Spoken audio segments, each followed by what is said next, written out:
The first time I saw the toll booth, it was sitting right on top of my great-grandfather's bridge, and a woman in a cream-coloured blazer was leaning against her Range Rover, tapping a clipboard against her thigh. "Mr. Kessler, I don't care whose name is on some old paper in a drawer," she said. "This bridge belongs to the Riverbend Crossing community now. That's $600 a year, due every January, or your access gets suspended. 240 homes, $600 each. That's $144,000 a year, flowing into an HOA account for the privilege of crossing a river on stone my family laid in 1887. I didn't say a word to her that day. I just took a picture of the booth, the chain, the little brass padlock swinging in the wind off the water. I noted the time, Tuesday, 2:47 p.m., the way I'd noted times my whole career, because times are what hold up in a courtroom. By the time this story ends, Sandra Pruitt will be standing in handcuffs on the very bridge she tried to steal from me in front of a sheriff's deputy, a county inspector, and a reporter with a live camera. She will owe restitution that will take her the rest of her working life to pay off. But the number that actually breaks her, the one that makes her knees buckle on the local news broadcast, isn't the dollar figure, it's the 6 days. 6 days that 240 homes sat on their own side of the river with nowhere to go because I legally closed a bridge that was never theirs to open. What none of them knew, not Sandra, not the board, not one single homeowner who signed her bridge access agreement, was that I was holding a piece of paper older than most of their marriages. It had been sitting in a fireproof lockbox in my hallway closet since my father died, wrapped in a plastic sleeve. The ink faded, but the seal of the county clerk still sharp enough to cut. And that paper said the bridge, the roadbed, and every stone pier holding it above the water belonged to exactly one person: me. My name is Walter Kessler. Everybody calls me Walt.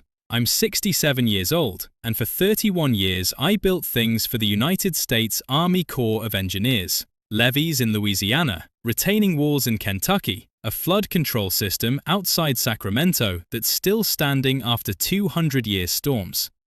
I know concrete. I know load ratings. I know easements and rights of way the way some men know scripture.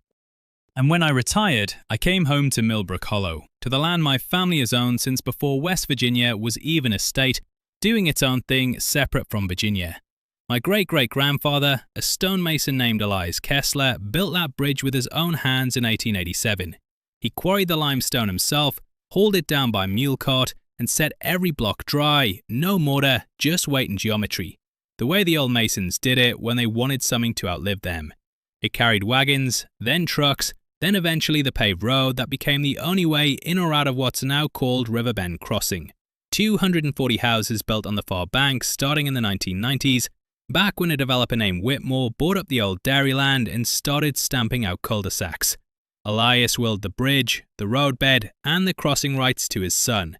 His son willed it to mine, and in 1994, 3 years before he died, my father sat me down at the kitchen table, a table Elias built himself in 1899, the top scarred with 70 years of belt buckles and coffee rings, a table I still eat breakfast at every morning. He told me, "Walter, that bridge is yours. Don't ever let anybody tell you different. I had it surveyed and recorded proper, filed with the county, notarized, the whole business. Nobody can take that from you." I believed him. I just didn't think I'd ever need to prove it. When I got back from my last posting and moved into the old farmhouse full time, the place still smelled the way it always had: hay dust and diesel from the equipment shed, wood smoke soaked into the porch boards, the mineral cold breath of the spring that feeds our well. Out back, past the barn, there's a family cemetery with 3 generations of Kesslers under simple granite markers. Elias's stone worn nearly smooth by 130-some years of weather. I walk out there most mornings with my coffee. It's quiet. Or it was quiet before Sandra Pruitt decided my family's bridge was community property. Sandra had been president of the Riverbend Crossing Homeowners Association for 6 years by the time I moved back. She drove a white Range Rover with a vanity plate that said HOA Boss, wore blazers that cost more than my monthly pension check, and carried that clipboard everywhere like it was a badge of office. She'd built her whole identity around control of that community, assessments, fines, architectural review committees that told widows what colour they could paint their shutters. And underneath the blazer and the clipboard, she was running a financial operation that had nothing to do with keeping the grass mowed. I didn't know that yet. All I knew, standing at my own bridge that Tuesday afternoon, was that a stranger in a luxury SUV was telling me I owed her money to drive onto my own land. I looked at her. I looked at the chain link and the little toll box bolted to stone my ancestor had set with his own 2 hands. "Ma'am," I said, "you might want to double-check your paperwork." She smiled the way people smile when they think they've already won. "Mr. Kessler, the board voted on this 8 months ago. It's all documented. I'd hate for you to be the one homeowner who makes this difficult." I didn't argue. I took my photograph, I wrote down the time, and I drove home the long way, along the gravel service road that ran past our old spring house, a route I hadn't used in 20 years, because I'd never needed to. That night, I opened the lockbox in the hallway closet for the first time since my father's funeral. That night, sitting at Elias's kitchen table under a single hanging lamp, I unfolded the deed for the first time in 20+ years. The paper had gone the colour of weak tea, but the language was still crisp. The stone bridge, the roadbed appurtenant thereto, and the 3 masonry piers and abutments. Recorded in the office of the Clerk of Randolph County, Book 412, page 88, dated March 1994. My father's signature, the notary's raised seal you could still feel with your thumb. I read it 3 times. Then I put it back in its sleeve and set it in the lockbox, and I didn't say a word to anybody. I wanted to see how far Sandra Pruitt was willing to go before I showed my hand. I didn't have to wait long. Friday morning, a certified letter arrived from Riverbend Crossing HOA, signed by Sandra Pruitt as president. Inside was a Notice of Bridge Access Fee Delinquency and a photocopy of something called a 1998 Dedication of Bridge to Common Area, supposedly signed by my father, Raymond Kessler. There was just one problem. My father died in the spring of 1997. Whatever hand had signed that 1998 document, it wasn't his. I sat with that letter a long time, coffee going cold in front of me, listening to the spring house creak in the wind, the way it's creaked my whole life. I've built things for the government for 31 years. I've seen forged inspection reports, backdated environmental filings, contractors who thought nobody checked dates against death certificates. I knew exactly what I was looking at. I didn't call a lawyer yet. I didn't confront anybody. I took a photograph of the letter, the envelope, the postmark. I wrote down the date and the time I opened it, Friday, 9:12 a.m., in a little notebook I started keeping in my shirt pocket, the same habit I'd used for 3 decades, documenting site conditions before a storm hit. Then I drove to the post office and sent Sandra Pruitt a certified letter of my own, return receipt requested, asking the HOA to produce the original recorded instrument referenced in their notice, per West Virginia Code, Section 36-3-5, which requires any conveyance of real property to be properly acknowledged and recorded to be valid against a subsequent purchaser or claimant. I didn't mention my own deed, I just asked her to show hers. 2 weeks later, on a Tuesday, at 2:47 p.m., I drove up to my own bridge and found a steel boot clamped on the axle of my father's old Ford pickup, which I'd left parked on the roadbed the night before while I checked the pier footings for erosion. A yellow tag hung from the mirror. Vehicle immobilized. Delinquent account. Riverbend Crossing HOA. Sandra was there within the hour, like she'd been waiting for me to find it. She stepped out of the Range Rover in a slate grey blazer, clipboard against her hip, sunglasses pushed up into hair that didn't move in the wind. "Mr. Kessler," she said, "I did try to warn you. The board takes delinquency very seriously. $600 plus a $200 boot removal fee, plus the $50 late penalty. Cash, check or card, and I can have that boot off in 10 minutes. That's my bridge," I said. Calm, level. The way you talk to a man standing too close to a load-bearing wall that's about to come down, when you don't want him to panic and grab the wrong thing. She smiled the way she'd smiled the first day, like I was a slow child who needed the rules explained one more time. It's a shared community asset, Mr. Kessler. Has been for years.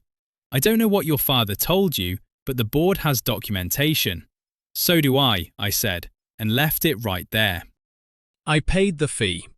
$850, cash, right there on the hood of her Range Rover. And I got a receipt. And I photographed the receipt. And I wrote down the time. 3:31 p.m. Because, in my experience, the people who cheat you always assume you'll get angry and loud. They never expect you to get quiet and thorough. That receipt and that forged 1998 dedication were the first two stones I set in the wall I was building. The following Monday, I drove into town to the county courthouse, a squat brick building that smelled the same, floor wax and old paper, since I was a boy waiting there for my father to file equipment permits. I asked the clerk, a woman named Peggy, who'd known my grandmother, to pull the full chain of title on the Kessler Bridge parcel, Tax Map 14C, Lot 2. What came back confirmed everything my father told me, and then some. The bridge, roadbed, and embankment had never been part of the Riverbend Crossing subdivision plat at all. When developer Whitmore Associates carved up the old dairy land in 1991 and filed their plat with the county, the crossing was specifically excluded, marked on the recorded plat map itself as accepted, Kessler Family Reservation, see Deed Book 412, page 88. Whitmore's own surveyor had drawn a dotted line around my bridge like it was a hole in a donut. The HOA's Declaration of Covenants, filed a year later, referenced shared maintenance of the bridge crossing, but nowhere, not once, in 6 years of amendments, was there any recorded transfer of ownership. Not a deed, not an easement grant, nothing. Here's what most homeowners don't know. An HOA board can vote on all the rules it wants, but a vote of the board cannot create an ownership interest in lands that was never conveyed to it. Under West Virginia Code Section 36B-3-102, a homeowners association only has authority over property that is part of the common interest community as defined in the recorded declaration. If the bridge was never part of that declaration, and it wasn't, every fee Sandra Pruitt had collected on it was, at minimum, unenforceable. At worst, it was fraud. That was the small shield, enough to get every fine dismissed, every boot removed, every homeowner's $600 refunded if it ever came to court. But sitting there in Peggy's little research room, sunlight coming through a window that hadn't been washed since Reagan, I kept turning pages, because something didn't add up. If the HOA didn't own the bridge, why fight this hard over an $800 boot fee on one old man's truck? You don't build a toll booth and hire an attorney to draft a fake historical document over pocket change. I requested the HOA's own corporate filings from the Secretary of State, and then, on a hunch, I requested board meeting minutes through a homeowner records request. Because it turned out one of my new neighbors, a woman named Dorothy Voss, was still a dues-paying member and had every right to those minutes, and she was more than willing to hand them to me. I met Dorothy the week before, actually, at the bridge, of all places. She was 78 years old, a widow. Her husband Frank had done 2 tours in Korea and come home to spend 40 years running the feed store in town before he passed. Dorothy still drove a Buick older than some of the subdivision's houses, and she needed that bridge more than almost anyone, because her cardiologist was 35 minutes the other direction, and the only other way out of Riverbend Crossing added 2 hours through mountain switchbacks that her Buick and her hips couldn't handle anymore. Sandra had sent her 3 delinquency notices in 4 months. Dorothy was 2 months behind on the $600, living on a fixed survivor's pension, and the last notice threatened a lien on her home. I found her sitting in her car at the foot of the bridge, engine off, hands on the wheel, just staring at the water because she didn't have the fee and didn't know what she was going to do. "They can't take my house over a bridge, can they, Walter?" she asked me. "Frank paid that mortgage off before he died. That house is all I've got left of him." I didn't have an answer for her yet, but I had a folder full of board minutes in my truck, and when I finally sat down and read through them that night, I found the sentence that changed everything. It was buried in the minutes from a closed session 18 months earlier, barely a paragraph. President Pruitt to finalize terms with Whitmore Development Group regarding transfer of bridge access development rights, contingent upon continued collection of bridge access fee to establish asset valuation. Estimated agreement value, $2.4 million over 5 years.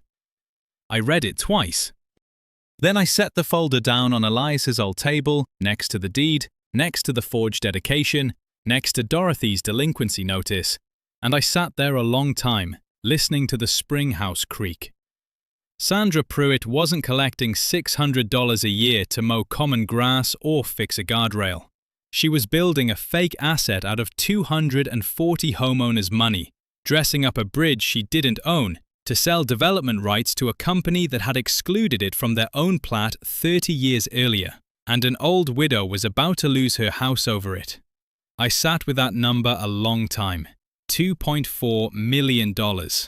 I've managed federal contracts bigger than that, signed off on budgets that made that figure look small. But this was different. This wasn't government money with oversight committees and inspectors general watching every line item. This was 240 families, most of them nowhere near rich, paying $600 a year because a woman in a nice blazer told them it was for shared maintenance, when really she was fattening up a number to hand to a developer. I drove back out to Dorothy's the next morning. She had a pot of coffee going, the kind that comes from a can, and we sat at her kitchen table, smaller than mine, newer, but with the same worn quality of a place where two people built a life. There was a photo of Frank on the wall in his dress uniform, young and serious, and another of the two of them standing in front of the feed store the day they bought it. I found something, I told her. It's bigger than a bridge fee, Dorothy. I think Sandra's been using this whole community like a piggy bank. Dorothy's hands wrapped tighter around her mug. Frank used to say that woman reminded him of a supply sergeant who skimmed rations, smiled at you the whole time she was doing it. I need to know something, I said. Has anybody else been getting threatened? Liens, foreclosure notices, anything like that? She nodded slow. The Hendersons. Old Mr. Castellano, he's on oxygen now, can barely get to his mailbox, and she sent the sheriff's department out to serve him papers like he was some kind of criminal. People are scared, Walter. Nobody wants to be the one who fights her and loses their house over it. That's the thing about a scheme like Sandra's. It doesn't survive on force. It survives on fear and paperwork nobody reads closely enough, on people too tired or too proud or too scared to ask the one question that unravels it. Show me where it says, you own this. I thought about my 31 years building things that had to hold weight, real weight, water pressure, soil load, the kind of forces that don't care about excuses. A bridge either holds or it doesn't. A deed either exists or it doesn't. Sandra Pruitt had been selling air, dressing up a fee schedule as an asset, and I was the only person in Riverbend Crossing holding the one piece of paper that could bring the whole structure down. Dorothy, I said, don't pay that next notice, don't sign anything, and don't tell anybody what I just told you, not yet. I need a little more time before I show my hand. She looked at me the way Frank probably looked at a lieutenant he trusted. What are you going to do? I'm going to make sure that when this breaks, I said, it breaks all the way. Here's where it gets interesting. Word travels fast in a place like Riverbend Crossing, and it didn't take long for Sandra Pruitt to hear that Walter Kessler had been down at the courthouse pulling deed books. Peggy didn't tell her. Peggy wouldn't do that to me, but somebody on the board mentioned it at a Tuesday meeting, and by Thursday, Sandra was making calls. I know because Dorothy told me. Sandra had phoned her directly, all sugar, asking whether that Kessler fella had been asking her questions. Dorothy, God bless her, told Sandra she didn't know what she was talking about, but it put Sandra on alert, and a woman running a $2.4 million con doesn't sit still when she feels the ground shifting under her. 3 days later, on a grey Wednesday morning, I got a call from Dorothy that I'll remember for the rest of my life. She was crying. The kind of crying that comes out ragged because someone's trying not to. Walter, she said, they wouldn't let the oxygen truck through. Mr. Castellano's oxygen truck. They just sat there at the gate. I was in my truck within 4 minutes.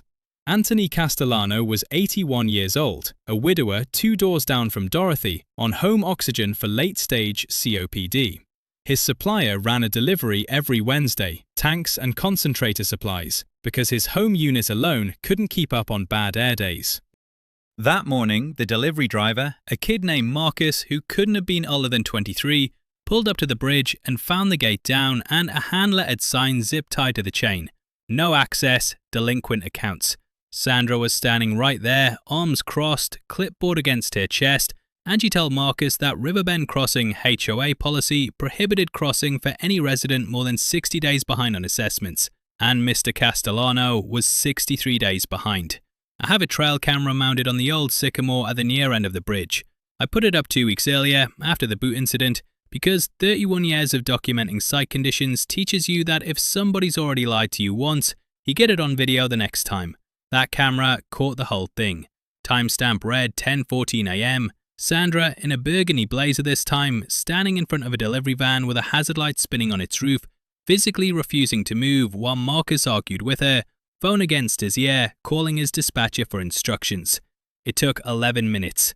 11 minutes of a diesel engine idling, of Marcus pleading that this was a medical delivery, of Sandra saying, on camera, in her own voice, "Rules are rules, I don't care if it's a hospital bed, if the account isn't current, the gate stays down."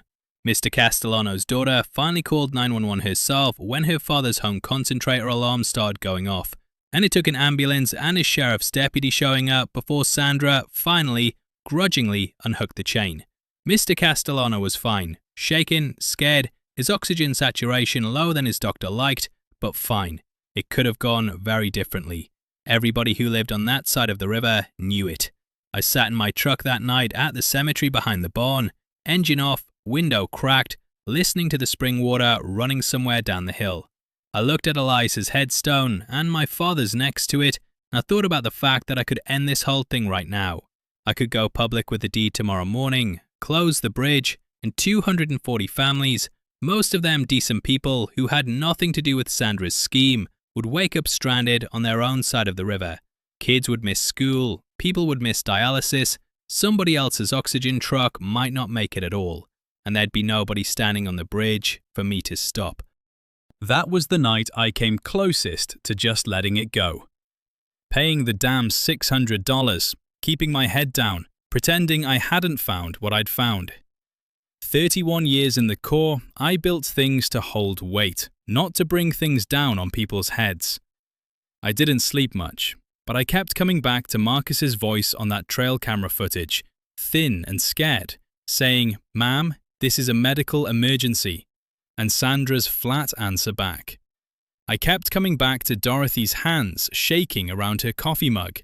A system that lets a woman block an oxygen truck over a fee she has no legal right to collect isn't a system that deserves any more patience from me.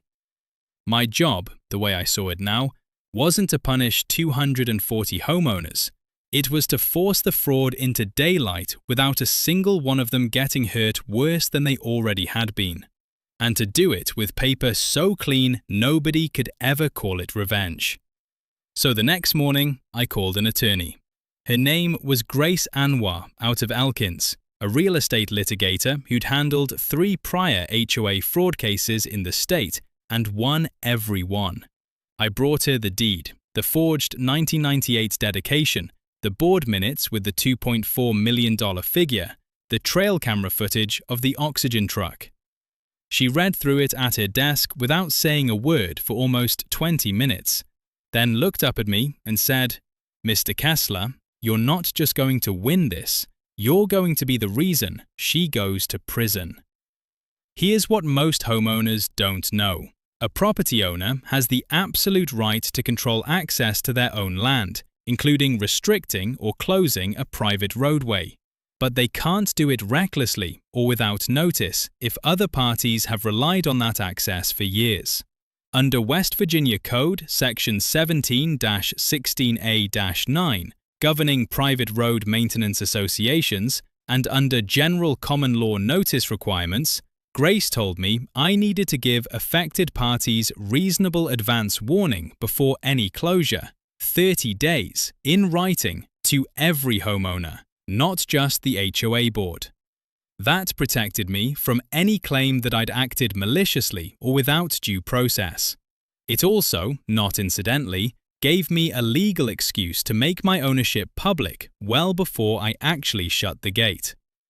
We built the plan over the next 2 weeks like I used to build a construction schedule, every step permitted, documented, and witnessed.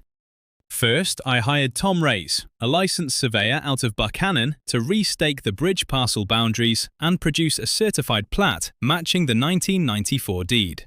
That plat would leave no daylight for anybody to argue the boundary was ambiguous. Second, Grace drafted a formal notice of ownership and intent to restrict access, citing Deed Book 412, page 88, and served it, certified mail, return receipt, not just to Sandra Pruitt personally, but to every member of the HOA board individually, and to Whitmore Development Group's registered agent. Nobody could later claim they hadn't been told. Third, I requested a structural safety inspection of the bridge through the county engineer's office, which was both true and useful. A 137-year-old dry-stack limestone bridge carrying modern vehicle loads with zero maintenance records on file was a legitimate liability concern, and it gave me independent, official grounds to justify closing it to traffic pending inspection, separate entirely from the ownership fight. Fourth, I contacted the Randolph County Sheriff's Department directly and gave them copies of everything: the trail camera footage of the Castellano incident, the forged dedication document, the board minutes, and asked that a deputy be present when I formally posted the closure notice, purely as a neutral witness to keep everything peaceful and lawful. And fifth, this one wasn't Grace's idea, it was mine. I called Renee Castillo, a reporter I'd seen doing local consumer protection segments on WBOY Channel 12 out of Clarksburg, and told her I had a story about a homeowners association selling development rights to a bridge it didn't own for $2.4 million on the backs of 240 families. I didn't tell her everything. I told her enough to make sure she'd want to be standing on that riverbank the day it all came out. If you're watching this and you've ever dealt with an HOA that felt like it was making up rules as it went along, I want to know, where are you watching from tonight? Because what happened next is the part people always ask me to tell twice. 3 nights after Grace served that ownership notice, my trail camera caught something else entirely. Timestamp 2:47 a.m. Grainy infrared footage, but clear enough. A figure in a dark jacket climbing over the low stone wall into the Kessler family cemetery behind the barn, carrying a crowbar. It was Sandra herself. You could see her face when she turned toward the barn light for just a second, checking to see if anyone had heard her. She went straight to Elias's headstone, the one my great-great-grandfather's own hands had never touched, but that his son had set for him in 1911, and she put the crowbar to the base of it. She didn't manage to topple it. The stone had 113 years of settled ground holding it fast, and my old barn dog, Duke, started barking loud enough to wake half the hollow before she could get real leverage. She flared back over the wall and was gone before I made it outside with a flashlight. But the camera had her. Clear resolution, clear face, clear crowbar, clear cemetery, clear timestamp. 2:47 a.m.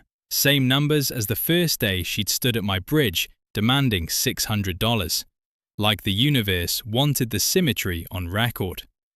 I called the sheriff's department that same night. Trespassing on private property and attempted destruction of a grave marker are both criminal offences under West Virginia Code Section 61-3-30.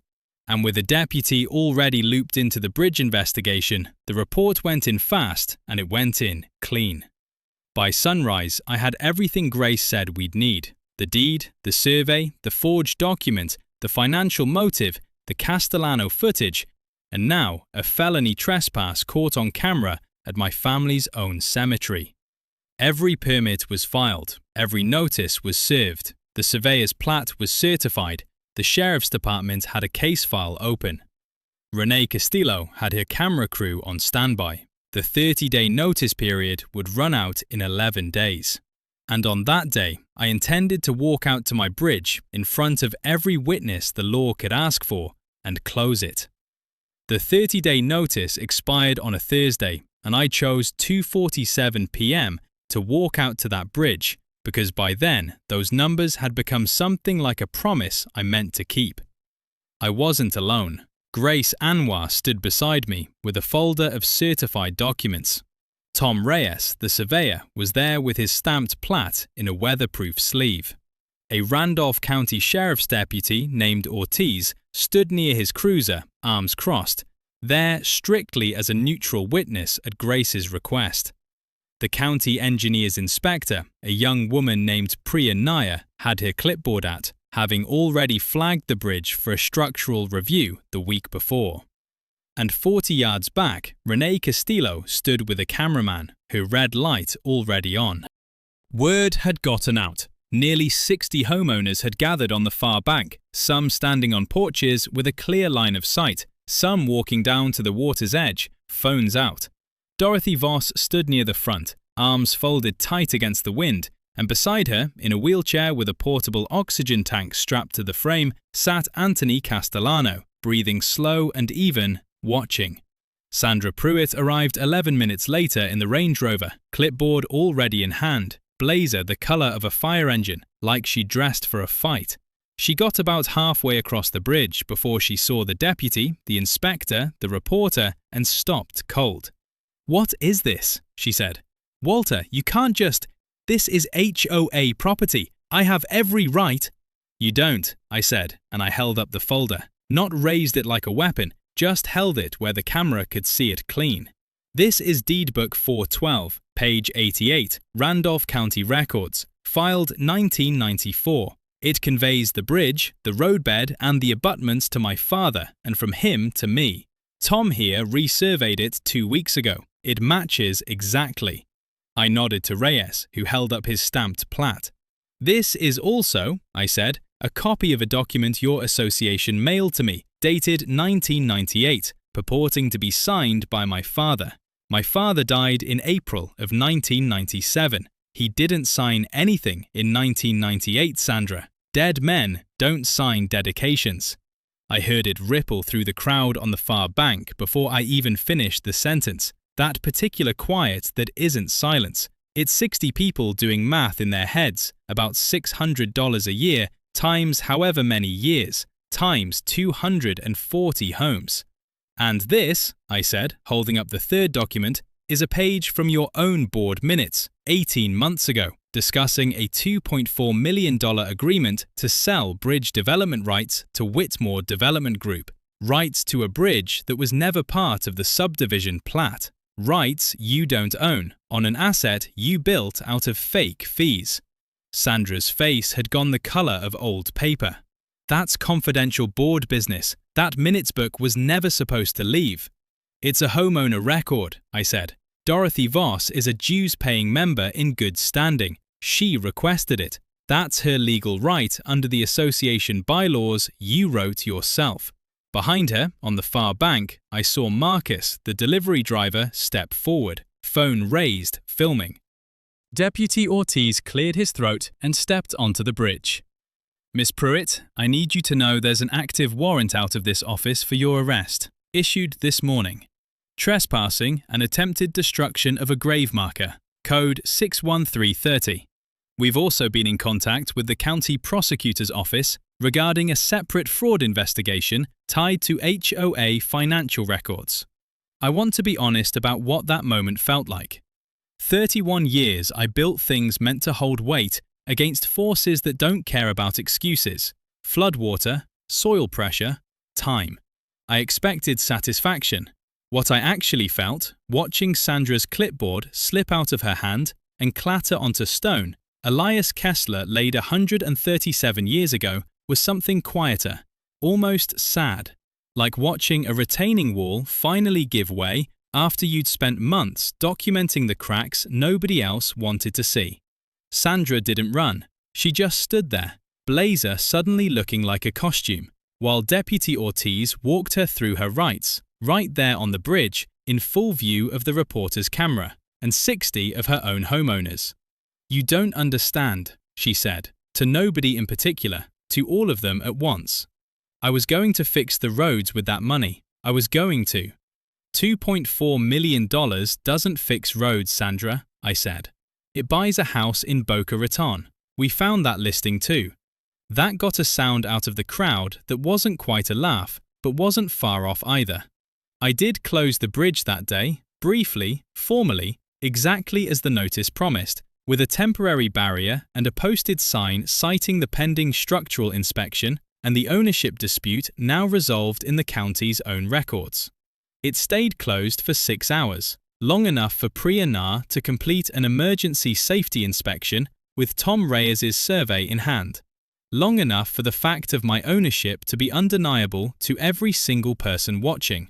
Long enough for the story to run that evening on Channel 12 with Renee's voice saying, "Tonight, a 137-year-old family bridge exposes a $2.4 million homeowners association fraud."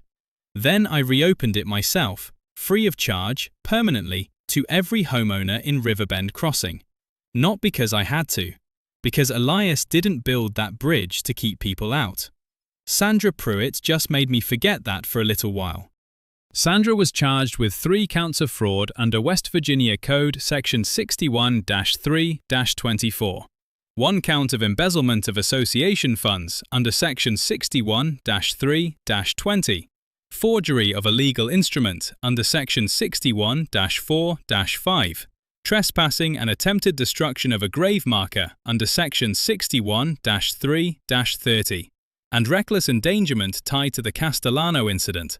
She pleaded guilty to all but the endangerment charge, which was dropped in exchange for full cooperation and restitution. The final accounting, laid out by the county prosecutor at sentencing, put total fraudulent bridge fee collections at $432,000 over 3 years.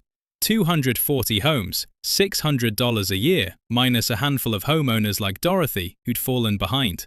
The proposed $2.4 million Whitmore development deal never closed. Whitmore Development Group's counsel produced their own records showing the company had grown suspicious of Sandra's claimed ownership months earlier and quietly shelved the agreement, though they still paid a $100,000 civil settlement to the county for even entertaining a deal on land they knew, from their own 1991 plat, wasn't hers to sell. Sandra was sentenced to 4 years with the possibility of parole after 18 months, and ordered to pay $432,000 in restitution to the 240 homeowners she'd charged, plus court costs. Her home was sold at auction to satisfy the judgment. The Range Rover went with it.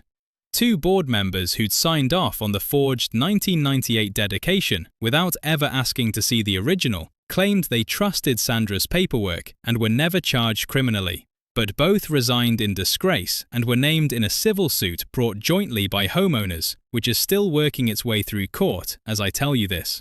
Every single homeowner got their money back, with interest, paid out of the restitution fund and a small settlement from the HOA's insurance carrier, once the carrier discovered how badly they'd been misled about what that policy was actually covering. And at the emergency HOA election that followed, held in the elementary school gymnasium with more people in attendance than I've ever seen at anything in that hollow, Dorothy Voss was elected the new president of the Riverbend Crossing Homeowners Association. Unanimous vote. She showed up to her first board meeting with Frank's old feed store ledger book to keep the minutes in, because she said she didn't trust anything typed anymore. I go to the cemetery most mornings still, coffee in hand, same as always. Elias's headstone has a fresh crack near the base where Sandra's crowbar caught it before Duke ran her off, but it's still standing, same as it stood for over a century, same as it'll stand a while longer. The bridge is quiet again, no booth, no chain, no clipboard, just stone and water and the sound of trucks crossing free, the way Elias built it to be crossed. I learned a few things watching all this play out. Paper outlasts people, if you keep it dry and you keep it true. Quiet documentation beats a loud argument every single time because judges and juries don't care how angry you were, they care what time you wrote down and what you photographed. Vulnerable people are usually the first ones a scheme like this tests its weight against, so watch you struggling before you watch you shouting. And ownership isn't about who's loudest at the gate, It's about whose name is actually on the deed. Dorothy still drives that old Buick everywhere. Bridge tolls a memory now. Mr. Castellano gets his oxygen delivered every Wednesday, right on schedule, nobody standing in the road. And a month ago, Dorothy mentioned that her sister, over in the next county, was dealing with something that sounded awfully familiar. A golf course community, a management company nobody could quite pin down, and a clubhouse renovation fund that had somehow grown to six figures nobody could account for. I told her I might just have to go take a look. Dorothy laughed at that. The real kind. The kind that comes easy now that she's not spending her night worrying about certified letters. Frank always said, "You engineers can't leave a crooked wall alone," she said. "Have to go poke at it till it falls down right." "Somebody's got to," I said. We were sitting on her porch when she told me about her sister. The two of us drinking coffee out of mismatched mugs while the evening light came down gold over the water. The bridge was visible from her steps if you leaned a little to the left, and I noticed she still glanced at it now and then, the way you check on something you almost lost. Duke lay stretched out on the top step, head on his paws, ears twitching every time a truck crossed. "Marlene's out past Bridgeport," Dorothy said. "Nice enough place, gated, got that golf course running through the middle of it.